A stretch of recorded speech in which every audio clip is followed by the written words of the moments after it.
Hello student, आज मैं आपको पढ़ाऊंगा कक्षा 11 की केमिस्ट्री। कक्षा 11 की केमिस्ट्री में हम सबसे पहला टॉपिक पढ़ेंगे आज, जो है हमारा मिश्रण। सबसे पहले हम पढ़ेंगे मिश्रण। तो मिश्रण की डेफिनेशन क्या होती है उसको लिखेंगे। मिश्रण दो या दो से अधिक पदार्थों को किसी भी अनुपात में मिलाने से मिश्रण प्राप्त होता है। दो या दो से अधिक पदार्थों को किसी भी अनुपात में मिलाने पर मिश्रण प्राप्त होता है। मिश्रण दो प्रकार का होता है। एक होता है समांगी मिश्रण। समांगी मिश्रण, समांगी मिश्रण किसे कहते हैं? जब दो या दो से अधिक पदार्थों को एक निश्चित मतलब जो है हमारा एक निश्चित अनुपात में मिलाते हैं तो क्या बनता है हमारा समांगी मिश्रण। या दो से अधिक पदार्थों मिलाए जाने वाले पदार्थ क्या होते हैं? समान होते हैं, तो क्या कहलाता है हमारा समांगी मिश्रण कहलाता है। विषमांगी मिश्रण नंबर 2 होता है विषमांगी मिश्रण। विषमांगी मिश्रण, विषमांगी मिश्रण किसको बोलते हैं? विषमांगी मिश्रण बोलते हैं वह मिश्रण जिसमें मिलाए जाने वाले पदार्थ असमान होते हैं। जिसमें मिलाए जाने वाले पदार्थ असमान होते हैं, विषमांगी मिश्रण कहलाता है। उसके बाद हेडिंग आती है हमारी नेक्स्ट टॉपिक, यौगिक। यौगिक किसे कहते हैं? तो दो या दो से अधिक पदार्थों को एक निश्चित अनुपात में मिलाने पर यौगिक प्राप्त होता है। किसी भी अनुपात में मिलाओ तो मिश्रण प्राप्त होगा और निश्चित अनुपात में मिलाओगे तो यौगिक प्राप्त होगा। आई होप दैट कि आपको ये डेफिनेशन समझ में आ गई है। यदि ये डेफिनेशन आपको समझ में आई है तो सभी बच्चे अपनी कॉपी में नोट करेंगे और नेक्स्ट डेफिनेशन को देखेंगे।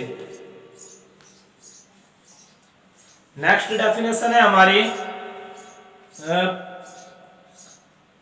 मिश्रण तथा यौगिक में अंतर। मिश्रण तथा यौगिक में अंतर।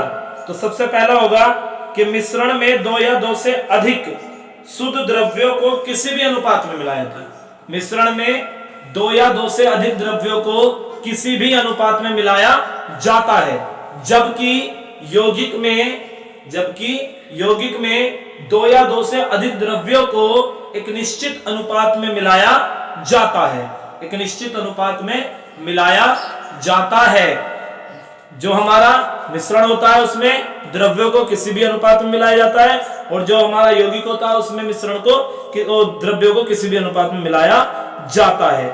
मिश्रण बनाना क्या होता है? रासायनिक परिवर्तन नहीं होता। जब हम मिश्रण बनाते हैं तो वहां पर क्या नहीं होता है? रासायनिक परिवर्तन नहीं होता है। जबकि अगर हम यौगिक बनाते हैं तो क्या हो जाता है? रासायनिक परिवर्तन हो जाता है। अगर हम क्या बनाते हैं?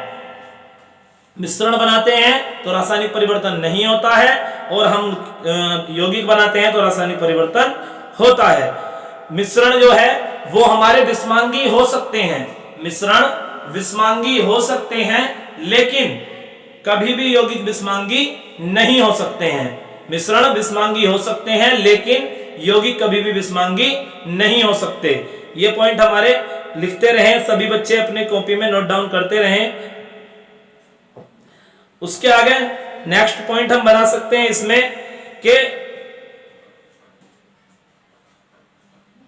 मिश्रण बनाने में ऊर्जा की आवश्यकता नहीं होती है और ना ही ऊर्जा उत्पन्न होती है।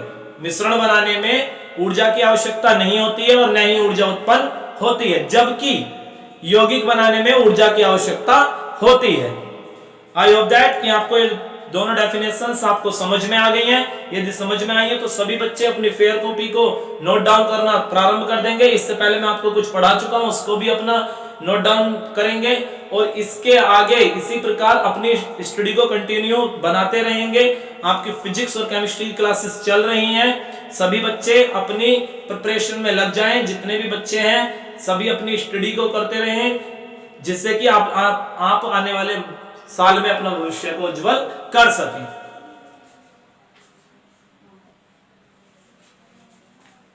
नेक्स्ट डेफिनेशन है कोई तत्व चाहे एक विधि से बनाया जाए, यानी कोई यौगिक चाहे एक विधि से बनाया जाए। तो सबसे पहले इसको हेडिंग को नोट करेंगे, स्थिर अनुपात का नियम। स्थिर अनुपात का नियम, हेडिंग डालेंगे सभी स्टूडेंट, स्थिर अनुपात का नियम।